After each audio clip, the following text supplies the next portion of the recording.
నేను దేని మీద మాట్లాడాలని దేవుని ద్వారా ప్రేరేపించబడ్డానంటే, యోసేపు మేరీ, యోసేపు మరియా, వాళ్ళనే ఎందుకు దేవుడు ఏర్పాటు చేసుకున్నాడు?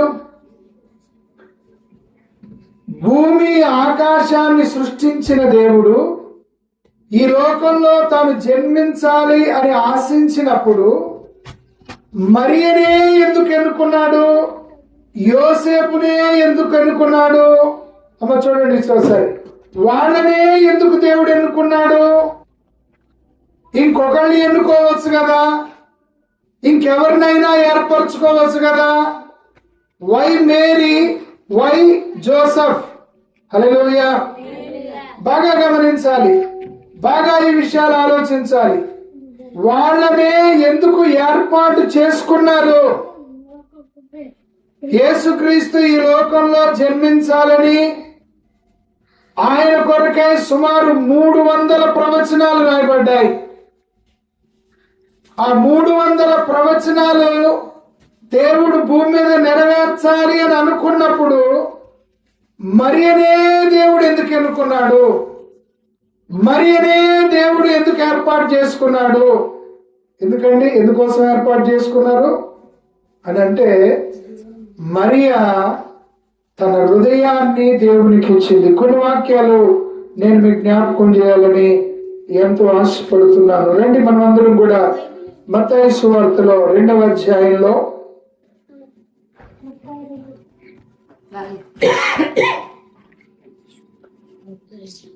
మత్తయి సువార్త 1వ అధ్యాయం 18వ వచనం నుండి మనం చదువుతూ వెళ్ళినట్లయితే, యేసుక్రీస్తు జననం మీద ఎట్లనగా ఆయన తల్లి అయిన మరియా యోసేపునకు ప్రదానము చేయబడిన తరువాత వారేకము కాక మునిపే ఆమె పరిశుద్ధాత్మ వలన గర్భవతిగా ఉండెను. ఆమె భర్త అయిన యోసేపు నీతిమంతుడై ఉండి ఆమెను అవమానపరచనొల్లక రహస్యముగా విడనాడను ఉద్దేశించెను. ఇక్కడ మనం గమనించినట్లయితే మొదట యోసేపు కొరకై ఆలోచన చేస్తున్నాం. యోసేపు ఎప్పుడైతే తనకు ఒక స్త్రీ ప్రధానం ఎంగేజ్మెంట్ అయిపోయింది, ఎంగేజ్మెంట్ అయిపోయిన తర్వాత ఈమెనే నేను పెళ్లి చేసుకోబోతున్నాను, ఈవిడ నా భార్య అవ్వబోతుంది అనే సంతోషంతో యోసేపు ఉన్నప్పుడు సడన్ గా ఒక వార్త యోసేపుకు వినపడ్డది. ఏంటా వార్త? నువ్వు ఎవరినైతే వివాహం చేసుకోబోతున్నావో ఆ స్త్రీ ప్రెగ్నెంట్. హల్లెలూయా. ఆ వార్త వినిపించిన వెంటనే యోసేపు ఎలా స్పందించాడు? యోసేపు ఎలా ఆలోచించాడు? యోసేపు ఎలా తనలో తాను ఉద్దేశించాడు?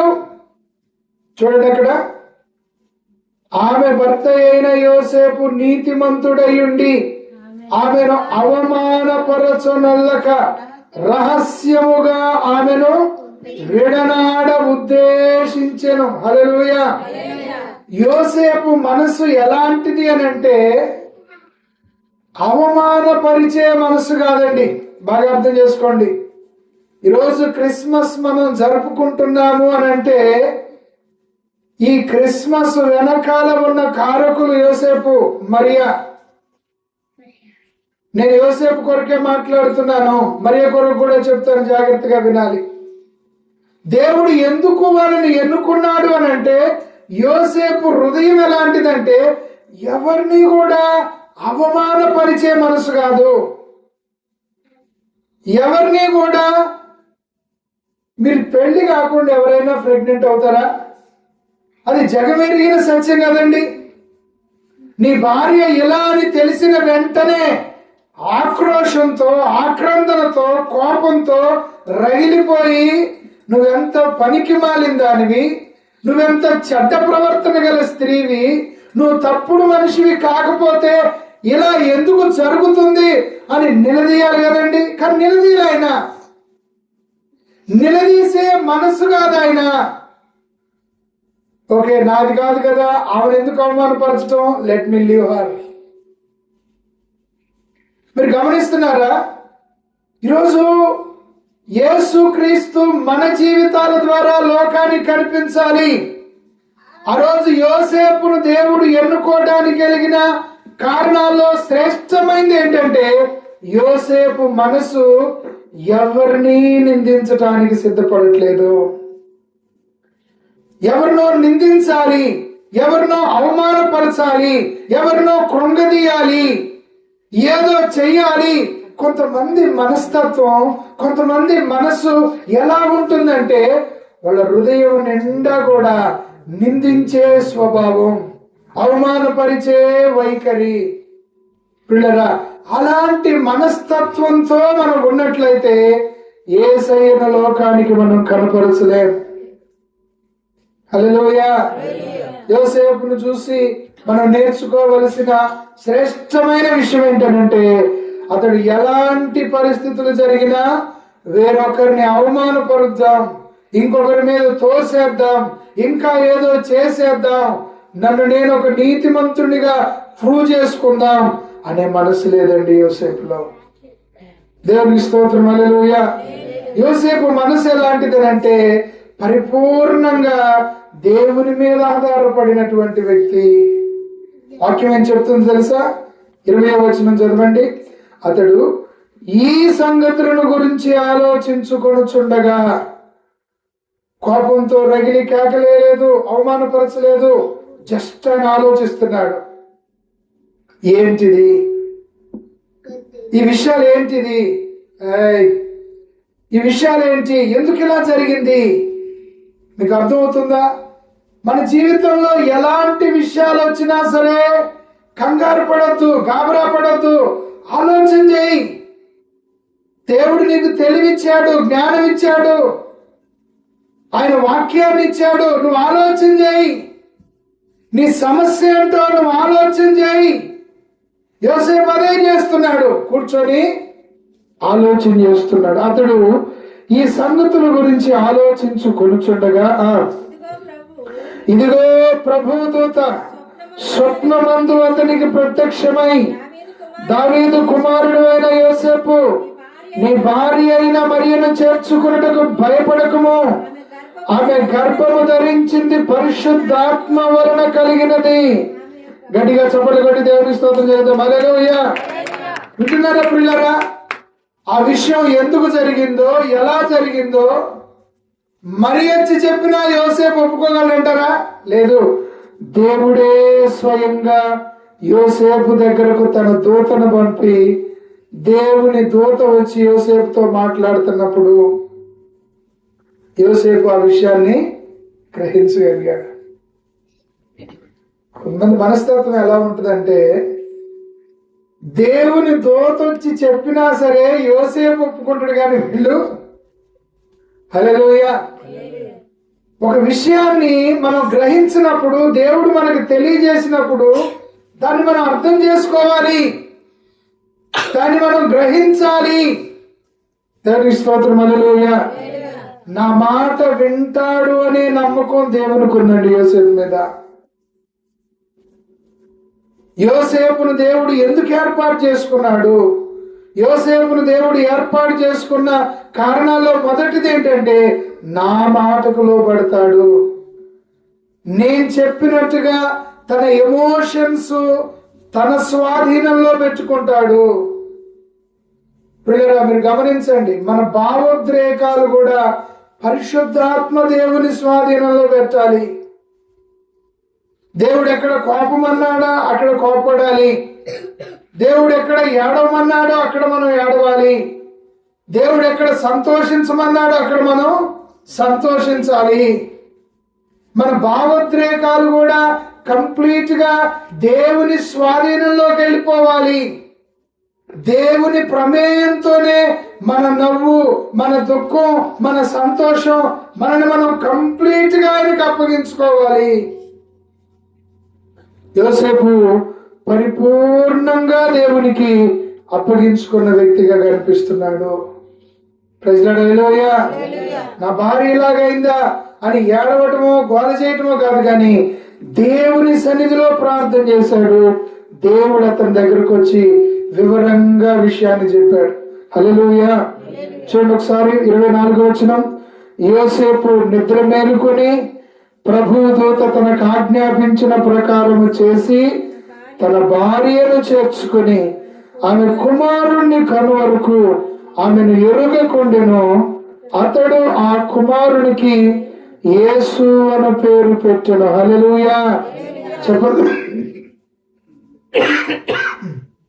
చెప్పలందరం గట్టిగా హల్లెలూయా, హల్లెలూయా. చెప్పండి. యోసేపులో నుంచి నేను 2 విషయాలు నేను మీతో మాట్లాడు. నెంబర్ 1 ఏంటిదండి?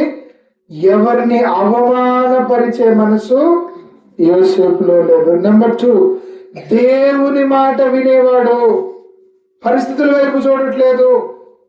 నిజంగా మరియమ్మను తీసుకొని వస్తా ఉన్నప్పుడు, రే యోసేపు, నీ పోటీ ఎవరైనా పెద్ద మనుషులు కలిసి, యోసేపు నీకు ఇంకా పెళ్లి కాలేదు, ఆవిడేంటి ప్రెగ్నెంట్తో ఉంది అని ఒక 4 కూర్చొని యోసేపుతో మాట్లాడినా, యోసేపుని ఎగతాళి చేసిన, యోసేపు మీద రకరకాల మాటలు మాట్లాడినా, యోసేపు వాటిని నమ్ముతున్నాడా దేవుని నమ్ముతున్నాడా?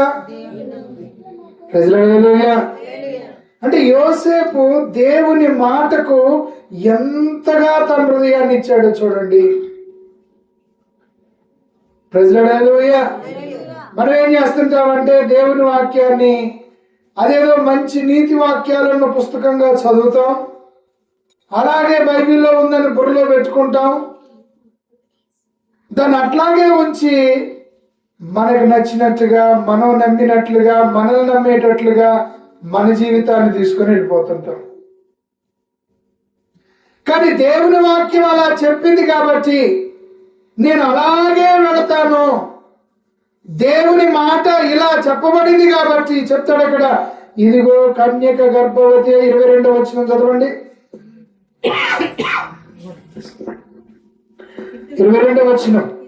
ఇదిగో కన్యక గర్భవతి అయి కుమారుణ్ణి కనును, ఆయనకు ఇమ్మానుయేలు అని పేరు పెట్టుదురు అని ప్రభువు తన ప్రవక్త ద్వారా పలికిన మాట.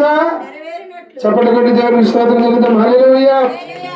యోసేపుతో దేవుడు స్పష్టంగా తెలియజేశాడు. ఇప్పుడు 100 మంది కాదు, 1000 మంది అడిగినా, ఆ తరంలో ఉన్న జనాలందరూ ఏకమై యోసేపు మీదకి వచ్చి మాట్లాడినా, యోసేపు హృదయం చెప్పండి ఎవరి మాటల వైపు లొంగిపోదు, లోకపు మాటలకు లొంగిపోదు. లోకం ఏం చెబితే దానికి లొంగిపోయే బలహీనంగా మన హృదయాన్ని మార్చేసింది. నేను అడుగుతున్నాను, నువ్వు దేవుని మాటకు లోబడతావా, లోకపు మాటకు లోబడతావా? ఒక 10 మంది నీ దగ్గరకు వచ్చి ఛీ అని ఏదైనా నీతో చెప్తే దాన్ని చేయడానికి ఇష్టపడతావా? నీ అంతటికి నువ్వు చదివిన వాక్యాన్ని నమ్మడానికి నువ్వు నిలబడతావా? సాధారణంగా ఏంటంటే నలుగురు ఏ దారిలో పోతే, హల్లెలూయా, నలుగురు ఏ దారిలో పోతే ఆ దారిలో పోతానంటే ఆ నలుగురికి కరోనా వస్తే నీకు వచ్చింది. హల్లెలూయా. ఆ నలుగురికి నష్టం వస్తే నీకు వచ్చింది. ఆ నలుగురికి ఏదన్నా కొంచెం లాభం వస్తే నీకు వచ్చింది. నలుగురితో వెళ్ళే జీవితం కాదు యోసేపు జీవితం. నలుగురితో వెళ్ళే జీవితం కాదు క్రైస్తవ జీవితం. క్రైస్తవ జీవితం అంటే ఏమిటి అని అంటే, ప్రియులారా, దేవుడు ఏదైతే వాక్యంలో సెలవిచ్చాడో దాన్ని నెరవేరుస్తూ జీవించటమే. హల్లెలూయా. నువ్వు దేవుల్లో నమ్మకంగా వెళుతుంటే నిన్ను ప్రేమించే వాళ్ళు ఉంటారు, నిన్ను దూషించే వాళ్ళు కూడా ఉంటారు. నిన్ను ఎంకరేజ్ చేసే వాళ్ళు ఉంటారు, డిక్రేజ్ చేసే వాళ్ళు కూడా ఉంటారు. కానీ ఎంకరేజ్ చేసే వాళ్ళని బట్టో, డిక్రేజ్ చేసే వాళ్ళని బట్టో కాదు, వాక్యం ఏం చెప్తుందో దాని ప్రకారం వెళ్ళడానికి యోసేపు నిర్ణయించుకున్నాడు. దేవుడు ఎన్నికండి, మన ఎన్నిక కాదు. యోసేపును దేవుడు ఏర్పాటు చేసుకున్నాడు. ఎందుకంటే ఈ యోసేపు ఏ మాటలకు లొంగిపోడు.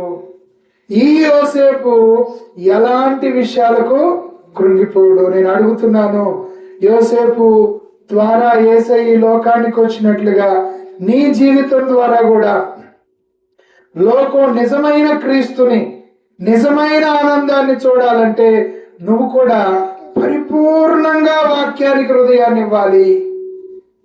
వాక్యం ఏం చెప్తుందో దాని ప్రకారం నుంచోవాలి. ఇక చూసినట్లయితే లోకంలో సెమీ క్రిస్మస్లు, గ్రాండ్ క్రిస్మస్లు, ఐక్య క్రిస్మస్లు, ఎన్ని రకాల క్రిస్మస్లు. ఈ క్రిస్మస్ లో ఎంత సందడో, ఎన్ని రంగులు. హల్లెలూయా. ఊరంతా లైట్లు, చర్చ్ అంతా లైట్లు, ఇల్లంతా లైట్లు, ఇంటి నిండా స్టార్లు. ఆర్భాటాలు చూడకపోతే అందలం ఎక్కుతాయి. ఆర్భాటాలు చూడపోతే ఏంటి, ఈసారి క్రిస్మస్ కి మీరు ఎంత ఖర్చు పెట్టదలిచారు? హల్లెలూయా.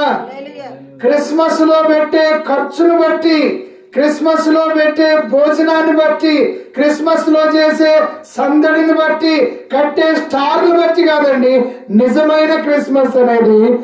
నిజమైన క్రిస్మస్ ఏమిటంటే యేసయ్య చెప్పిన మాట ప్రకారం మన జీవితాన్ని అప్పగించటం. హల్లెలూయా. యోసేపులో అదే మనం చూస్తున్నాం. ఎవరు అవమానపరిచినా, ఎవరెన్ని మాట్లాడినా, ఎలాంటి విషయాలు తన మీద మాట్లాడినా, నేను అంటాను యోసేపు స్నేహితులు యోసేపును కామెడీ చేశారేమో, వీడు ఎవరు పెట్టుకో తండ్రి అవుతున్నాడు, మరి వీడి బ్రతికేంటని పెద్దలు ఎవరన్నా తృణీకరించి మాట్లాడారేమో. నేను అంటాను యోసేపు ఎక్కడన్నా కృంగిపోయాడా? Never never. ఎందుకని చెప్పాలి? ఎందుకని దేవుని మాటనంత బలంగా పట్టుకున్నాడు. పిల్లరా, ఈరోజు నువ్వు కూడా దేవుని మాట బలంగా పట్టుకో. మనుషుల వైపు చూడొద్దు, లోకం వైపు నీ ఆలోచనలొద్దు. అలా నువ్వు నిలబడితే దేవుడు యోసేపులాగా నిన్ను కూడా నిలబెట్టబోతున్నాడు. రెండోదిగా మరియ జీవితాన్ని గురించి 2 మాటలు చెప్పి నేను క్లోజ్ చేస్తాను. లూకా సువార్తలో మనం గమనించినట్లయితే, లూకా సువార్తలో మరియా గాబ్రియేలు దేవదూతతో మాట్లాడడం చూడండి ఒకసారి. 1వ అధ్యాయం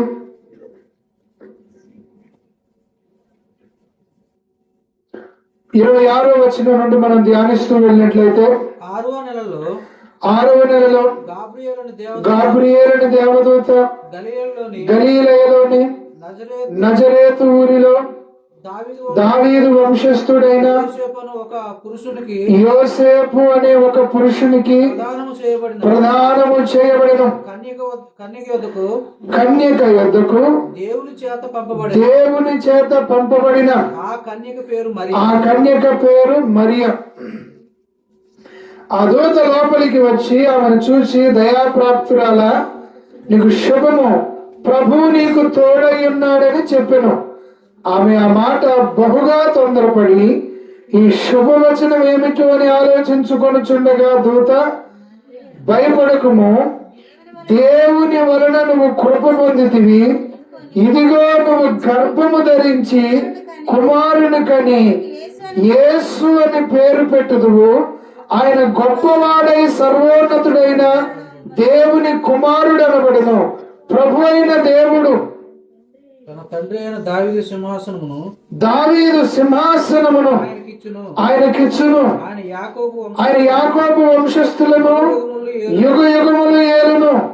ఆయన రాజ్యము అంతము లేనిదై ఉండినని ఆమెతో చెప్పెను. అందుకు మరియా, నేను పురుషుని ఎరగని దానిని, ఇది ఎలాగూ జరుగునని దూతతో అనగా, ఆ దూత, పరిశుద్ధాత్మ నీ మీదకొచ్చి సర్వోన్నతుని శక్తి నిన్ను కమ్ముకొని పుట్టబోయే శిశువు పరిశుద్ధుడై దేవుని కుమారుడు అనబడతాడు. హల్లెలూయా. ఈ సిచ్యువేషన్ మీరు ఆలోచించారా? రోజువారీనే మరియ ప్రార్థన చేస్తుందేమో, లేదా ఆరాధన చేస్తుందేమో, సంథింగ్. ఆవిడ రూమ్ లో ఉంది, సడన్ గా ఒక పెద్ద వెలుగు వచ్చింది. ఆ వెలుగులో నుంచి దేవునితో మాట్లాడుతుంది. దేవునితో మాట్లాడుతూ అంటుంది, నువ్వు గర్భవతి అయ్యావు, నీ కొడుకు పుడతాడు. హల్లెలూయా, హల్లెలూయా. ఇప్పుడు ఈ మరియ ఏం చేయాలి చెప్పాలి? ఈ మరియ ఏం చేయాలి? ఒరిజినల్ గా బలహీనమైన మనసు కలిగిన స్త్రీ అయితే ఏమైపోతుంది? మా అమ్మ వాళ్ళు ఏమనుకుంటారు, మా సమాజం ఏమనుకుంటది, నన్ను చేసుకోబోయే యోసేపు ఏమనుకుంటాడు, నేను దేవుడి వల్ల గర్భం, ఇది ఎట్లా సాధ్యం? ప్రజలూయా, మీకు అర్థమవుతుందా? యోసేపు మరియ హృదయాలు దేవుని కొరకు, దేవునికి ఎంతగా వాళ్ళని అప్పగించుకున్నారంటే లోకాన్ని పూర్తిగా వాళ్ళు పక్కన పెట్టేశారు.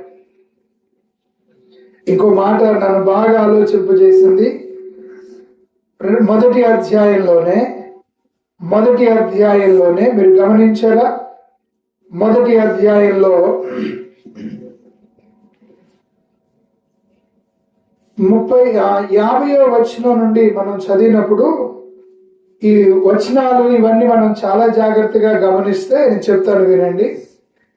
మరియ ప్రెగ్నెన్సీ అయిన తర్వాత ఎలిజబెత్ దగ్గరికి వెళ్తుంది. ఎలిజబెత్ దగ్గరికి వెళ్ళినప్పుడు ఎలిజబెత్ పరిశుద్ధాత్మతో నింపబడి మరియ కొరకు ప్రవచనాలు చెప్తుంది. హల్లెలూయా. ఆ తర్వాత మరియ కూడా పరిశుద్ధాత్మతో నింపబడుతుంది.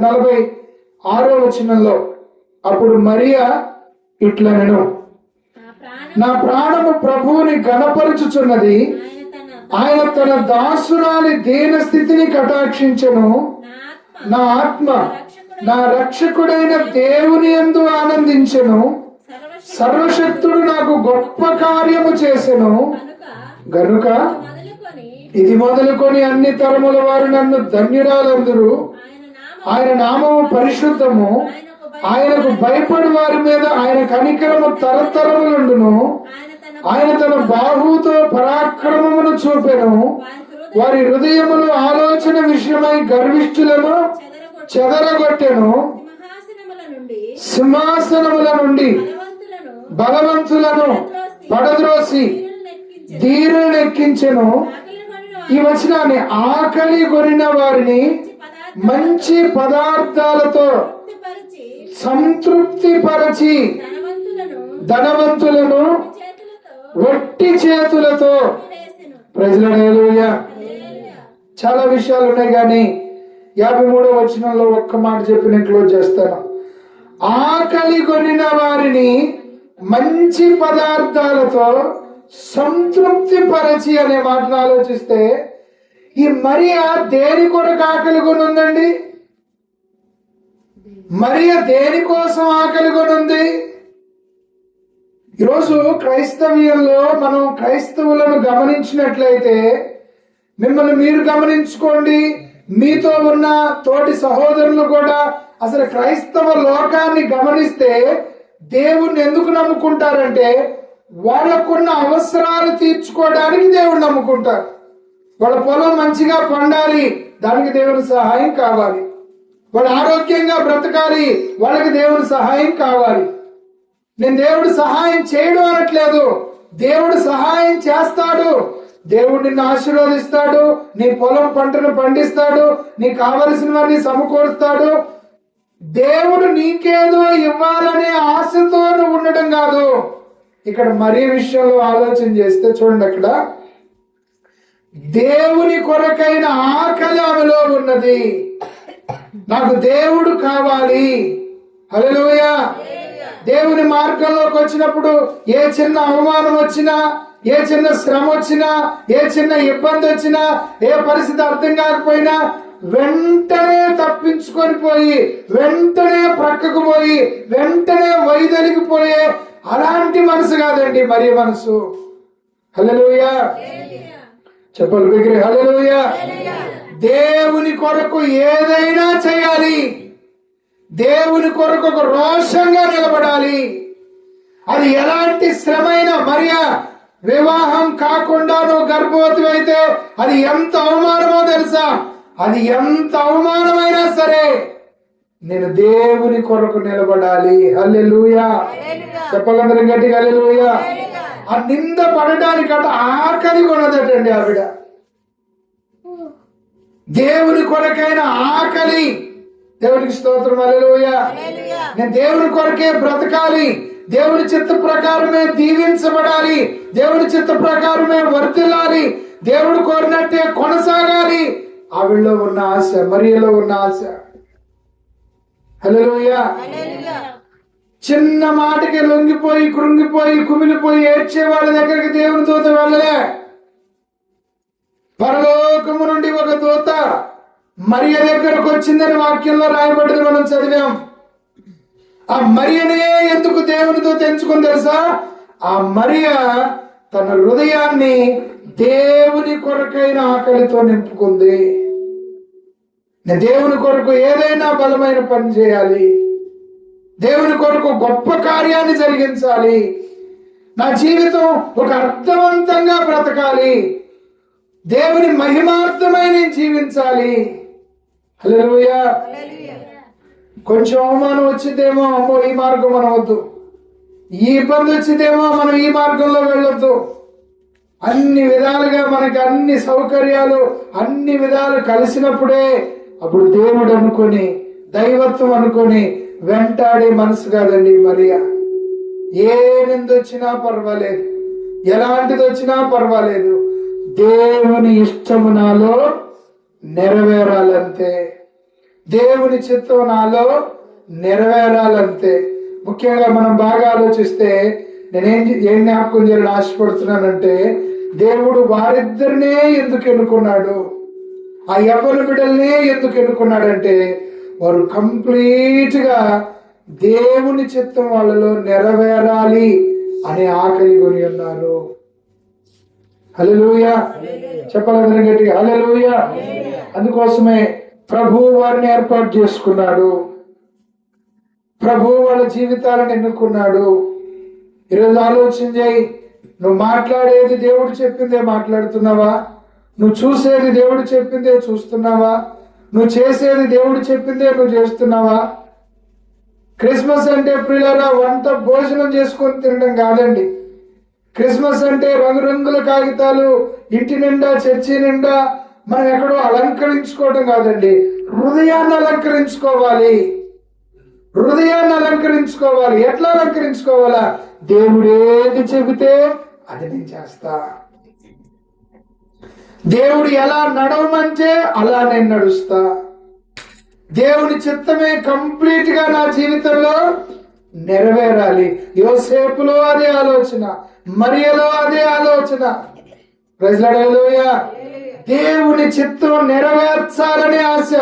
దేవుడు మనకు రాయించి ఇచ్చిన ఈ పరిశుద్ధ గ్రంథం ప్రియులారా, ఎంతమంది వాక్యాన్ని పూర్తిగా ఎంతమంది చదివారండి? బైబిల్ని చదువుతారా మీరు చనిపోయే లోపల? ఈ బైబిల్లో ఉన్న ప్రతి విషయం మీకు అర్థమవుతుందా? దేవుడు ఎందుకు రాయించాడో మీకు అర్థమవుతుందా? నేను చెప్తున్నాను, ప్రతి విషయంలో ఎలా ప్రవర్తించాలో దేవుడు రాయించాడు. కళ్ళు కూడా సూటిగా చూడంటాడండి. కనురెప్పలు అటు ఇటు తిప్పుకోండి. మన కనురెప్పలు ఎలా తిప్పాలో, ఏళ్లకు ఏం కట్టుకోవాలో, మనం ఎలా నడవాలో, ఎలా మాట్లాడాలో అన్ని విషయాలు ఆయన గ్రంథంలో లిఖించి మన చేతిలో పెట్టాడండి. హల్లెలూయా. డిసెంబర్ 25 కాదండి క్రిస్మస్. మనుషులు నిన్ను చూసినప్పుడల్లా నీ ద్వారా వాళ్ళ హృదయాల్లో సంతోషం కలిగి నిజమైన క్రిస్మస్ నీలో కనపడాలి, నీ జీవితం ద్వారా లోకానికి తెలియబడాలి. అది క్రిస్మస్ లో అంతరార్థం. దేవునికి స్తోత్రం, హల్లెలూయా. చెప్పాలి గట్టిగా హల్లెలూయా, హల్లెలూయా. రెండు జీవితాలను వారినే దేవుడు ఎందుకు ఎన్నుకున్నాడంటే వారు దేవునికి లోబడతారు. మరియనే ఎందుకు ఎన్నుకున్నారంటే మరియ దేవునికి లోబడుతుంది, భయపడదు. సమయం లేదు కానీ అదే దేవుని దూత జకరియా దగ్గరకు వచ్చి, జకరియా నువ్వు కుమారుణ్ణి కంటావు, ఆయనకు యోహాను అనే పేరు పెడతావంట. ఆయన అంటాడు, ఆయన యాజకుడు, ప్రధాన యాజకుడు అంటే దైవజనుడు. ఇది ఎట్లా జరిగింది? నాకు నేనేమో ముసలోడిని, నా భార్య ఏమో వయసు అయిపోయిన ముసలిది, మాకు ఎట్లా జరిగింది అని అంటే దేవుడితో అంటాడు, నీకు యోహాను పుట్టే వరకు నీ నోరు మూయబడుతుందని చెప్తాడు. ఎందుకంటే మరలా మాట్లాడి పుట్టబోయే కుమారుడికి విరోధంగా మాట్లాడతాడేమో అని చెప్పాను. కానీ మరి అలా అనలేదండి. నీ దాసురాలైన నాకు నీ చిత్తము చొప్పున జరుగునుగాక. దాని అర్థం ఏంటో తెలుసా? దేవుని ఇష్టమే నెరవేరాలి. బాగా ఆలోచించండి. దేవుని చిత్తం కానటువంటి ఎన్నో రకాల చిత్తాలు భూమి మీద మనుషుల్లో నెరవేరుతున్నాయి. అవన్నీ సాతాను చిత్తాలే. హల్లెలూయా. రాజకీయాల చుట్టూ తిరిగే వాడికి రాజకీయ చిత్తం ఉంటుంది, సినిమాల చుట్టూ తిరిగే వాడికి సినిమా చిత్తం ఉంటుంది, వ్యాపారాల చుట్టూ తిరిగే వాడికి వ్యాపార చిత్తం ఉంటుంది, మనుషుల చుట్టూ తిరిగే వాడికి వాళ్ళ చిత్తం ఉంటుంది. పలానా వ్యక్తిని కలవాలనుకునే వాడికి ఆయన వచ్చే వరకు చిత్తం అని ఆయన దగ్గర కూర్చొని ఉంటాడు. మరి దేవుని చిత్తం చేసేవారికి హల్లెలూయా, దేవుని చిత్తమైన వాక్యమే ఉంటది. ఆ వాక్యాన్నే మనం పట్టుకోవాలి. మరి అదే చేసింది యోసేపు, అదే చేశారు. దేవుని మాటను గట్టిగా పట్టుకున్నారు. ఆ మాట మీద వారి జీవితాలను నిలబెట్టుకున్నారు. ఈ రోజున ప్రపంచమంతటా ఎక్కడ చూసినా ఇదిగో మరియా, యోసేపు, మధ్యలో మన యేసయ్య. చప్పట్లు కొట్టి స్తోత్రం చెల్లిద్దాం. హల్లెలూయా. మొన్నటి దినాన నెల్లిపాకలో జరిగిన యేసుక్రీస్తు పుట్టుకనే స్కిట్ లో మరియమ్మ యోసేపులు భలే ఉన్నారు అసలు. హల్లెలూయా. ఎంత చక్కగా స్కిట్ చేశారో. యూట్యూబ్ లో ఉంది, చూడండి. ఉందా? పెట్టారా? యూట్యూబ్ లో ఉంది, చాలా బాగుంది. హల్లెలూయా. నేను ఎంత చక్కగా చేస్తారని నేను అనుకోలే. ఏ రోజు రాదు కింద నుంచి పైదాకా మెరిసిపోతున్నాడు. హల్లెలూయా. కాళ్ళకు కూడా మెరిసేసేసారు. హల్లెలూయా. చెప్పాలి గట్టిగా హల్లెలూయా. పిల్లలు మీకు అర్థమవుతుందా? అంత డెడికేషన్ ఆ చిన్న వయసులో మరి గుండెల్లో వచ్చిందంటే, అంత డెడికేషన్ యోసేపు హృదయంలో వచ్చిందంటే మీరు అర్థం చేసుకోండి. దేవుని మాటను గట్టిగా పట్టుకోవాలి. అదే నిజమైన క్రిస్మస్. లోకానికి యేసయ్యను ఎలా చూపించగలవు? ఒక మంచి స్టార్ కడతావా ఇంటి ముందు? లోకానికి యేసయ్యని ఎలా చూపించగలవు? చికెన్ మటన్ భోజనం పెడతావా లోకానికి? యేసయ్యని ఎలా చూపించగలం? మన జీవితం ద్వారా ఆయన వాక్యానికి మనం లోబడితే, ఆయన మాటలను మనం గట్టిగా పట్టుకుంటే, దేవుడు ఏది నెరవేర్చమన్నాడో దానిని మనం నెరవేర్చుదుముగాక. దేవుని చిత్తం మనలో నెరవేరునుగాక. దేవుని చిత్తం కాని ప్రతి దాన్ని తీసి త్రోసివేయుదుముగాక. ఆయన చిత్తం మన పట్ల నెరవేరునుగాక. ప్రార్థన చేసుకుందాం. పిల్లలు అందరూ మోకరిద్దాం. ప్రభు సన్నిధిలో మన హృదయాలు తెరిచి, ప్రభువా, మరియా యోసేపులు నేను ఎందుకు ఎన్నుకున్నావు? వారు నీ మాటలను తూచా తప్పక పాటించి నీ వాక్యాన్ని నెరవేర్చే మంచి హృదయం వారిలో ఉందని వారిని ఏర్పాటు చేసుకున్నావు తండ్రి. అదే రీతిగా మా జీవితాలు కూడా మేము కూడా నీ సన్నిధిలో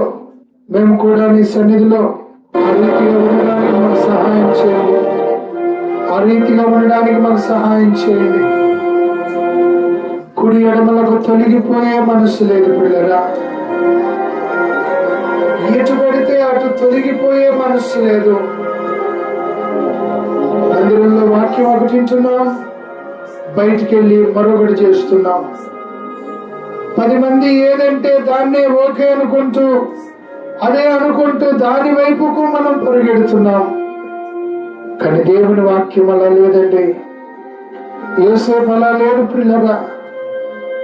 ఎంత అవమానంగా చూసుంటారో ఆ సమాజం. మరి ప్రెగ్నెంట్ తో వెళుతున్నప్పుడు ఎంత హీనపరిచుంటుందో ఆ సమాజం. కానీ పట్టించుకోలేదు.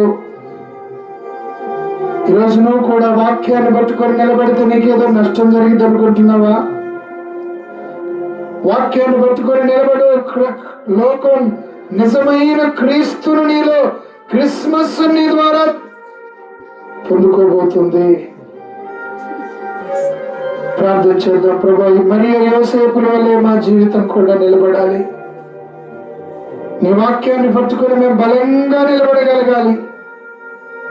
నీ వాక్యాన్ని పట్టుకొని ఆశ కలిగి మేము నిలబడాలి. ప్రభా, మాకు సహాయం చేయండి తండ్రి. నీ వాక్యాన్ని పట్టుకొని రోషంగా మేము నిలబడాలి. ప్రభా, నీ వాక్యాన్ని పట్టుకొని పట్టుదలగా మేము నిలబడాలి ప్రభువా. నింద వచ్చిద్దని తెలిసినా మరియ వదలలేదు, ఎందుకంటే ఆకలి కొని ఉందండి ఆ బిడ్డ దేవుని కొరకు. ఈ రోజు నీలో దేవుని వాక్యం నెరవేర్చాలనే ఆకలి, దేవుడు ఏదంటే అది జరగాలనే తప్పున మరియలో కనిపిస్తుంది. నీలో ఉందా? దేవుని వాక్యం ఒకలాగా చెప్తుంటే నువ్వు ఇంకొకలాగా చేసుకుంటూ దాన్ని సమర్థించుకుంటున్నావు. అలా కాదు, వాక్యం ఏది చెప్తుందో అది జరిగించడానికి నీ మనస్సును నిబ్బరపరుచుకోవాలి. మరియలాగా యోసేపు తనను తాను ఓదార్చుకొని, తను తాను అర్థం చేసుకొని, తన హృదయాన్ని బలపరుచుకొని మరియ దగ్గరికి వెళ్ళి, మరియా, దేవుని వాక్యం నీ కొరకు ఎలా చెప్పబడిందమ్మా, నువ్వు భయపడొద్దు, నేను నీకు తోడుంటా. ఆ యవ్వన బిడ్డలిద్దరూ యోసేపు మరియమ్మలు వారు ఒక నిర్ణయం కలిగి నిలబడ్డారు. కనుకనే ఈరోజు క్రిస్మస్. భార్యాభర్తలుగా మీరు నిలబడగలుగుతున్నారా? అయ్యా, వాక్యం ఇలా చెప్తుందని నీ భార్య నీతో చెప్తే, దేవుని వాక్యం ఇలా ఉందమ్మా అని నీ భర్త నీతో చెప్తే, దేవుడు ఇలా కోరుకుంటున్నాడు అని నీకు హృదయానికి తెలియపరచబడ్డప్పుడు, లేదు నా దేవుని చిత్తం నేను నెరవేరుస్తా అనే మంచి ఉద్దేశం నీలో ఉన్నదా? ప్రార్థించేద్దాం. మహాగణుడా, సర్వాధికారి మా గొప్ప తండ్రి, ఎంతో అద్భుతంగా మీరు మాతో మాట్లాడినందుకే స్తోత్రాలు. వారినే ఎందుకు ఎన్నుకున్నావు? మరియమ్మ యోసేపులనే నువ్వు ఎందుకు ఏర్పాటు చేసుకున్నావు? మా జీవితాలను కూడా నువ్వు ఏర్పాటు చేసుకుని నడిపించే దేవుడు. ఎంతో ఉన్నతంగా మాతో మాట్లాడినందుకే స్తోత్రాలు. నీ వాక్యానికి మా హృదయాన్ని కట్టుకొని ఆ వాక్య ప్రకారమే నడవాలని యోసేపు మరియలాగా నిలబడటానికి సహాయం చేయండి. ఈ గ్రామంలో ప్రతి కుటుంబాన్ని దీవించండి, ఆశీర్వదించండి. నీ కృపలో ఏర్పరచబడి నీ సన్నిధికి వచ్చిన ప్రతి బిడ్డను బలపరిచి సమస్త మహిమ, ఘనత, ప్రభావాలు మీరు పొందుకోమని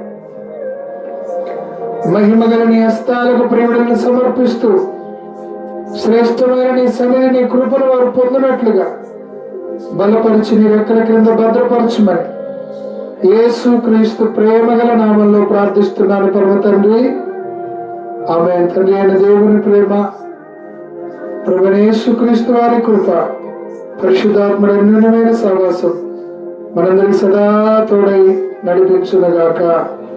ఆమేన్. God bless you. దేవుడు మిమ్మల్ని బహుగా దీవించునుగాక. అందరికీ